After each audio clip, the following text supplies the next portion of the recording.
Hi everyone, it's Stacey again from Britsent, and today I'm going to be reading a very popular book called The Wonderful Wizard of Oz. This is by L. Frank Baum, and this publication is from the Wordsworth Classics. They have a great selection of books, and as you can see, they've got really nice front covers, but perhaps more importantly, they're really reasonably priced.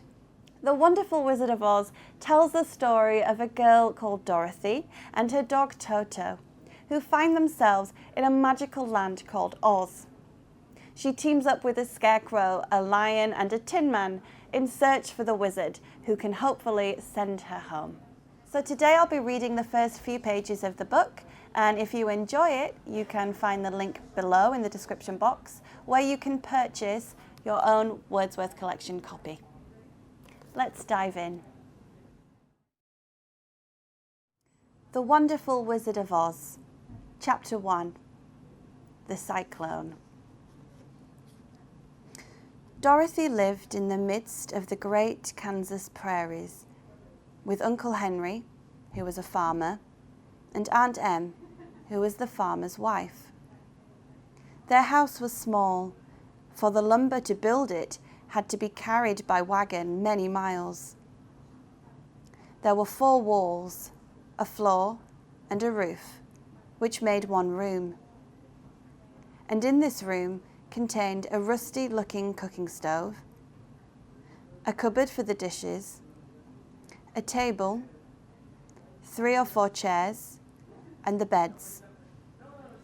Uncle Henry and Aunt Em had a big bed in one corner, and Dorothy a little bed in another corner. There was no garret at all, and no cellar, except a small hole dug in the ground called a cyclone cellar, where the family could go in case one of those great whirlwinds arose, mighty enough to crush any building in its path. It was reached by a trapdoor in the middle of the floor, from which a ladder led down into the small, dark hole. When Dorothy stood in the doorway and looked around, she could see nothing but the great prairie on every side. Not a tree nor a house broke the broad sweep of flat country that reached the edge of the sky in all directions. The sun had baked the ploughed land into a grey mass, with little cracks running through it. Even the grass was not green, for the sun had burned the tops of the long blades until they were the same grey colour to be seen everywhere. Once the house had been painted, but the sun blistered the paint and the rains washed it away, and now the house was as dull and grey as everything else. When Aunt Em came to live there, she was a young, pretty wife. The sun and wind had changed her too. They had taken the sparkle from her eyes and left them a sober grey. They had taken the red from her cheeks and lips, and they were grey also. She was thin and gaunt and never smiled now. When Dorothy, who was an orphan, first came to her, Aunt Em had been so startled by the child's laughter that she would scream and press her hand upon her heart whenever Dorothy's merry voice reached her ears. And she still looked at the little girl with wonder that she could find anything to laugh at.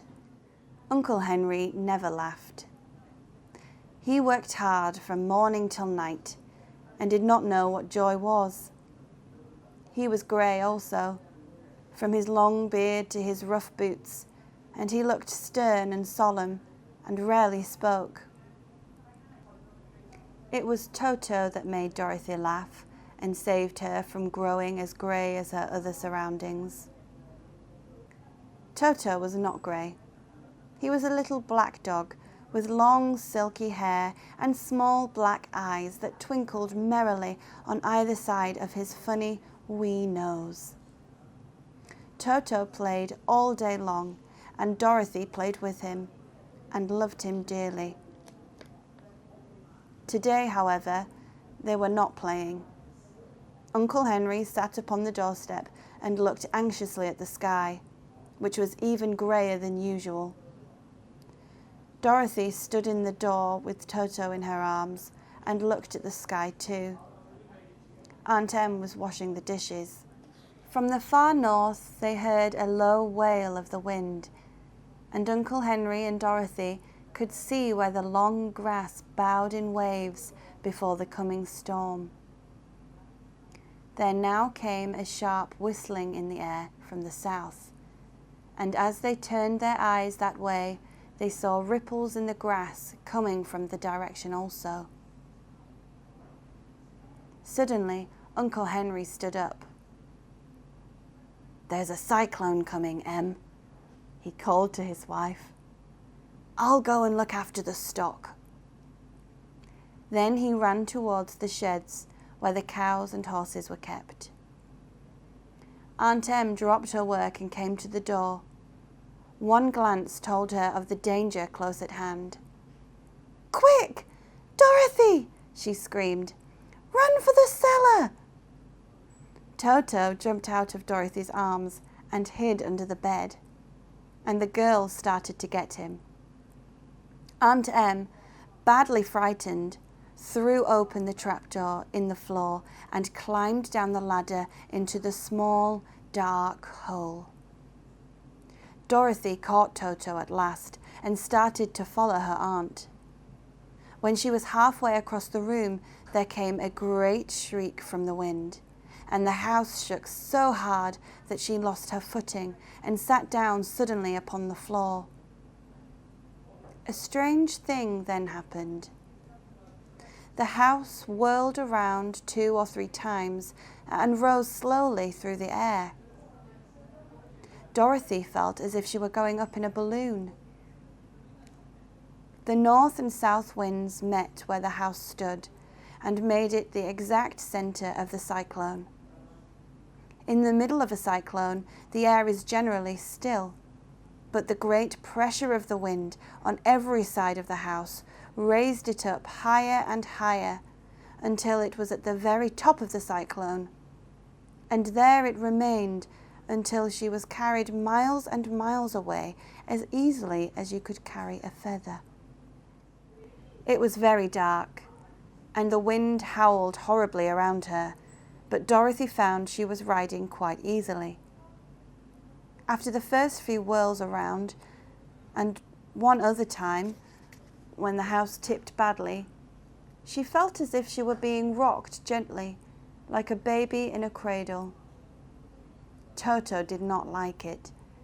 He ran about the room, now here, now there, barking loudly. But Dorothy sat quite still on the floor and waited to see what would happen.